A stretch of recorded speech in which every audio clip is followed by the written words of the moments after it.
Good morning, everyone. Good morning. Thank you for that, thank you. Okay. So hi, my name is Andre Wallace, and I'm from Evanston, Illinois, which is a suburb right outside of Chicago. And I'm a senior at Evanston Township High School, and I'll be attending the University of Pennsylvania next fall, or this fall, sorry. So I was blessed to grow up and spend the majority of my childhood overseas. And I spent 2 years in Tokyo and 2 years in Singapore, and while I was living overseas, I learned two very important things that basically helped me do this project. The first was about inclusion. As a very big black boy in an all-Japanese school, it was obvious that I looked different. And the craziest thing about it was I never really thought anything different because I was black. I was included, I was part of the community, and I learned like everyone else. And so my Japanese peers taught me what it meant to be included and not have any sort of hang up because of my race.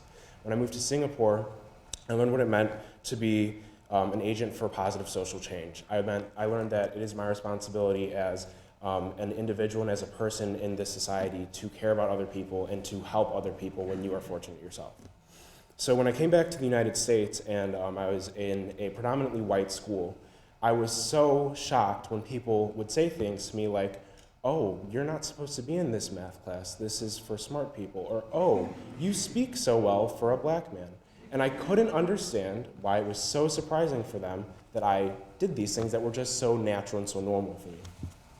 So I never really grew up with any black students. I didn't have a foundation of knowing what black culture was because I didn't grow up in the United States.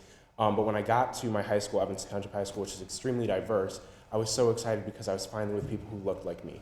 And I learned so much about myself through that process, but what I also learned was even though I was in a very progressive and liberal school, that there was still a lot of work that needed to be done with race. And I realized that I wasn't the only one, the only black student or the only student of color who got these comments about not being smart enough or speaking well, and I realized that that was called a microaggression.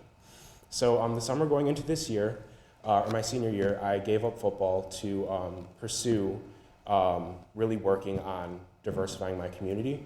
And I, along with some other students in my school, co-founded two things. The first was a social media campaign that kind of mirrors what Harvard did with I2M Harvard. And we had students take pictures of themselves holding microaggressions that they faced to kind of spread awareness in our community like, about what microaggressions were. And that picked up so much. People were like, what is this, that we decided we had to do a forum called Facing Microaggressions, which is what I wrote my project on. And basically we had over 400 students, staff, faculty, everyone came together to talk about what microaggressions were, how they affected students, and what that meant, and how that impacted students. And obviously metrics are so hard with these things, but I can tell you that I've noticed a change in the way people interact with each other at my school.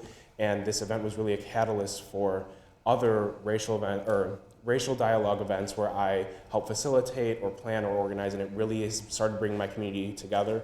And I'm hoping that even after I graduate, we can continue doing positive things and that this will sustain. But before I get off, I have to just say thank you to Princeton University, the class of 1966, everyone who made this event possible, because I just learned so much from this entire experience, meeting every one of you here. I mean, it's just been incredible. I'm sad that it's over after this. And I have to thank my parents who came out to support me from Chicago.